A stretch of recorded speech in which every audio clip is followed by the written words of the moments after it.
Autrefois, la femme africaine incarnait l'Afrique dans toute sa splendeur. Elle était naturelle, les formes généreuses, le sourire étincelant et la démarche majestueuse. Elle invitait à la vie, tout en elle était grâce et charme. La femme africaine d'hier savait également aimer et se faire aimer. Elle se donnait corps et âme à son foyer et à son mari.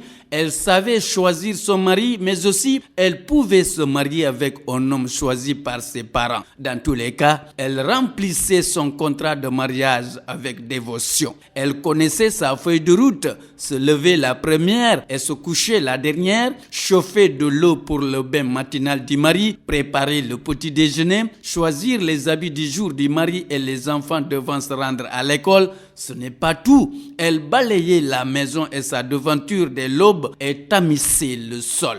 Elle allait au marché assez tôt pour revenir à la maison et terminer la préparation du repas à midi pile. Ce repas était servi avec grâce et sourire par une femme bien habillée, assortie de parfums. La sieste servait de moment de communication entre elle et son mari pour faire le bilan à mi-chemin de la journée et rafraîchir l'époux éprouvé par une durée matinale au travail. L'absence du mari reparti au service permettait à madame à préparer le dîner, de faire sa toilette pour réserver un accueil royal à l'époux. À l'époque de nos grands-mères, les hommes ne fréquentaient pas les rues et les espaces de loisirs pour prendre un pot ou évacuer le stress. Le soir, avant d'aller au lit, madame prenait son bain, choisissait une lumière tamisée, parfumait la chambre avec du chouraï gongo pour faire oublier les tracasseries quotidiennes du mari. Et après, elle se présentait au lit avec un pagne exclusif, des ceintures de perles aux allures de monote pour requinquer le mari avant un sommeil bien mérité. Les hommes de l'époque pressaient le pas pour rentrer à la maison.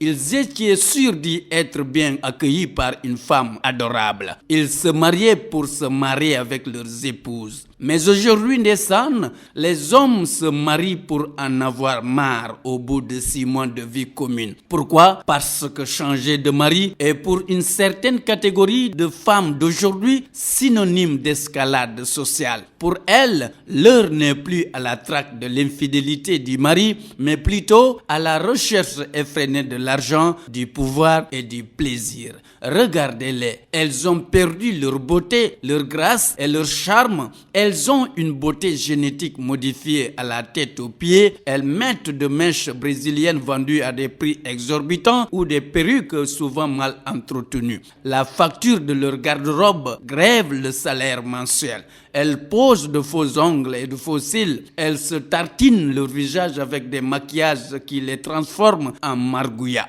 Elles trouent leurs oreilles par-ci, la langue et le nez par-là. Elles passent leur temps à se dépigmenter la peau à l'image d'un caméléon faisant des mues périodiques. Hé Allah! Elles utilisent de fesses et de hanches artificielles pour embellir leur corps. Elles abusent des produits d'amaigrissement pour ressembler à des squelettes. De jour comme de nuit, elles nous offrent des spectacles désolants. Les rues et les manifestations sont devenues pour elles des plateaux de défilés de mode et de beauté, des passerelles d'exhibition et des trottoirs de recrutement par les coureurs de jupons. Billahi, wallahi, la femme africaine d'aujourd'hui est loin d'avoir les qualités de celle d'hier. Parce qu'elle est dépourvue de rondeur séduisante, et le divorce est devenu pour elle une mode.